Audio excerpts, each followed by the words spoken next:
I've got a clear memory of when Whitney Houston died, because the funny thing was that I was listening to Whitney Houston the day before, which I never do. And my girlfriend and I were listening to Whitney Houston and saying, actually, she's quite good. And then the next day, I went to the newsagents, and it was on the front of all the newspapers that she died.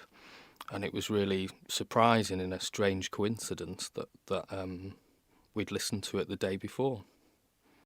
One of the major events in German history was probably the fall of the Berlin Wall in 1989 on the 9th of November. Over the summer 89, people started demonstrating in Eastern Germany and Eastern Europe, and then on the 9th of November, there was a press conference, and one of the major politicians of the GDR said that the borders to West Berlin and Western Germany would be open.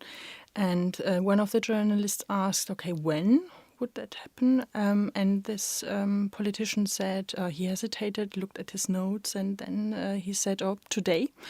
People heard this on the news and went to the checkpoints, and the borders were still closed, but then eventually the border officials opened them.